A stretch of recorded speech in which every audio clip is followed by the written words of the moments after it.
رات کے پیٹ میں، رات کے درمیانی حصے میں۔ تہجد اصل میں جسے کہتے ہیں وہ نہیں ہے کہ جو عام طور پر لوگ فجر سے کچھ دیر پہلے جاگ گئے اذان سے اور جلدی سے 8 نفل پڑھ لیے، یہ تہجد نہیں ہے۔ یہ تو فجر کا ضمیمہ بنا لیا، ہاں نوافل ہے، عبادت ہے، اس کے بھی جو اس کے برکات ہیں وہ ظاہر ہوں گی، جو اس کا ثواب اور اجر ہے اللہ دے گا۔ لیکن اصل میں جسے تہجد کہا جاتا ہے وہ رات کو سو کر پھر اٹھنا نیند کو توڑ کر اور پھر سو جانا اور پھر اٹھنا فجر کے لیے۔ جوف کہتے ہیں پیٹ کو، کسی شے کے جوف اللیل، رات کے بطن میں، رات کے درمیان میں، یعنی نصف رات گزر جائے اس وقت سے انسان جو ہے وہ نماز پڑھے اور پھر ثلث رہ جائے تو پھر جاگ جائے، پھر سو جائے اور پھر اس کے بعد اٹھے فجر کے لیے اور سنتیں پڑھے اور آئے مسجد کے اندر۔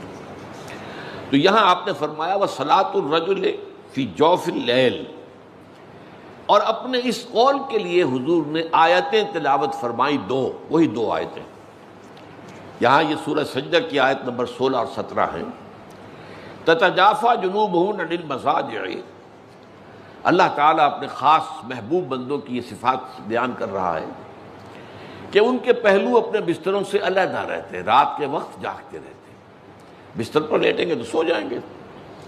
تتجافا جنوبہم عن المضاجع یدعون ربہم خوفا وطمعا، وہ اس وقت اپنے رب کو پکارتے ہیں، دعائیں کرتے ہیں، خوف کے ساتھ بھی، اس کے مواخذے کا خوف، اس کے عذاب کا خوف، اس کی باز پرس کا خوف، اس کی ناراضی کا خوف، جہنم کا خوف، وطمعا، اور طمع کس کی؟ اللہ راضی ہو جائے، اللہ کے اجر و ثواب کی بھی طمع ہو، لیکن سب سے بڑی طمع کیا ہے؟ اللہ مجھ سے راضی ہو جائے۔ اس لیے سب سے اونچا مقام یہی ہے، رضی اللہ عنہم ورضوا عنہ، اللہ ان سے راضی ہو گیا، وہ اللہ سے راضی ہو گئے۔ یہ باہمی رضا ہے، بندہ اپنے رب سے راضی رہے، وہ رہے کہ تسلیم و رضا، جو بھی دنیا میں آ رہا ہے اس پر شکوہ، اللہ کا شکوہ زبان پر نہ لائے۔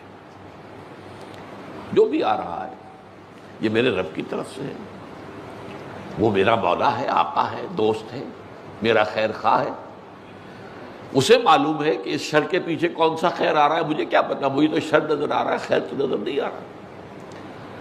اس لیے فرمایا گیا کہ ہو سکتا ہے عسیٰ ان تکرہوا شیئا وہو خیر لکم وعسیٰ ان تحبوا شیئا وہو شر لکم واللہ یعلم وانتم لا تعلمون، ہو سکتا ہے تمہیں کوئی چیز بری لگے حالانکہ اسی میں تمہارا خیر ہو، عین ممکن ہے تمہیں کوئی چیز اچھی لگتی ہو حالانکہ اس میں تمہارے لیے شر ہے، اللہ جانتا ہے تم نہیں جانتے۔ اس کیفیت کے اندر دنیا کی زندگی گزارے، اللہ تعالیٰ آخرت میں اسے راضی کر دے گا، اللہ اس سے راضی ہو جائے گا۔